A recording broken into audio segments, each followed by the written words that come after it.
વાઘોડિયામાં pre monsoon કામગીરીની pole ખુલ્લી પડી ગઈ છે। સામાન્ય વરસાદમાં જ નવીન બનાવવામાં આવેલા નાળામાં તિરાડો પડેલી જોવા મળી રહી છે, તો બીજી બાજુ એક એસટી બસ ફસાઈ જવાને લઈને મુસાફરો ત્રાહિમામ પોકારી ઉઠ્યા હતા, ત્યારે ભ્રષ્ટાચારની બૂમો ઉઠી રહી છે। વાઘોડિયાના રામેશ્વરપુરાથી અંટોલી ગામને જોડતા રોડ પર થોડા અંતરે બનાવવામાં આવેલા નવીન નાળાની અધૂરી કામગીરીને કારણે સ્થાનિક વાહન ચાલકો અને ગ્રામજનોમાં ભારે રોષ જોવા મળી રહ્યો છે। ગતરોજ પડેલા સામાન્ય વરસાદમાં જ આ માર્ગ ઉપર ભારે કાદવ કીચડનું સામ્રાજ્ય સ્થપાયેલું છે। પ્રોપર લેવલિંગ કર્યા વિના જ કામગીરી અધૂરી છોડી દેવાતા રસ્તા ઉપર ચીકણી માટી પથરાઈ ગઈ હતી, જેના લીધે અનેક ટુ વ્હીલર ચાલકો સ્લીપ થઈ જતા અકસ્માતનો ભોગ બન્યા હતા।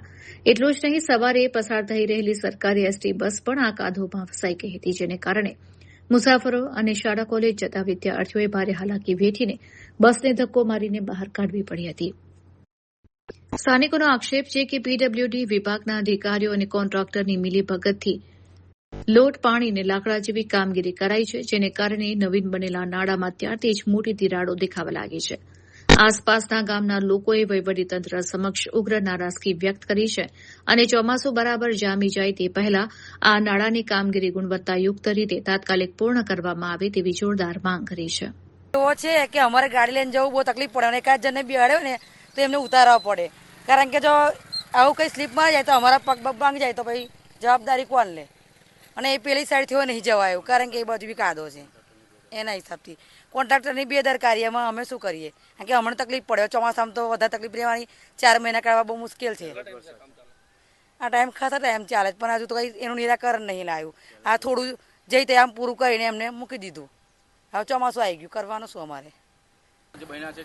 અરે કિચડ ને બીચડ બધું ઢગલે બંધ છે, આવા જવામાં બહુ તકલીફ પડે છે। લોકો લેવલિંગ કર્યું નહીં હજુ, અને આ પેલી બેન તો રસ્તામાં પડી બી, જો અમને પહેલા કરી હરીને પડ્યા। બેરે ગાડી ચડાઈને આવ્યો, હોપ ચડી છે મને। આ એકલા આ રાજકારણ કરે છે કે પછી બીડબલ્યુ કરે, કઈ સમજણ નહીં પડતી ચાલુ। અને આ ઢાર તો જુઓ, કોન્ટ્રાક્ટર તો વેઠ ઉતારીને જતો રહ્યો, કોઈ અધિકારી પણ જોવાય નહીં આવતો અહીંયા આગળ, બરાબર? આ એ ટોંટિયા ભોગી જ આ બેરે ગાડી ચડાવી, સ્લીપ ખાતો પડતો તો પડતો રહી ગયો મેં। આ ટોંટિયું ભોગી જાય તો શું કરવાનું? અને ચોમાહાન દાડો પાલવાય કોણ? રામેશ્વરપુરાથી અંટોલી જવાના રોડ પર નારા બનેલા છે, તે નારાનું લેવલિંગ કરેલું નથી। નારાથી રોડ બે ફૂટ નીચો છે। આવી રીતના સવારમાં નોકરી જતા માણસોને તકલીફ પડે છે, કોઈ અમુક વાર માણસો સ્લીપ કરીને પણ નીચે પડ્યા છે। તો કોન્ટ્રાક્ટરની બેદરકારીને લીધે આ પ્રકારની પરિસ્થિતિ છે। પબ્લિકના ટેક્સના પૈસા ત્યાં નારું બનાવેલું છે। આ પહેલા જ વરસાદમાં આવી તકલીફ થઈ છે, તો આવનારા ચોમાસામાં કેટલીક તકલીફ પડશે?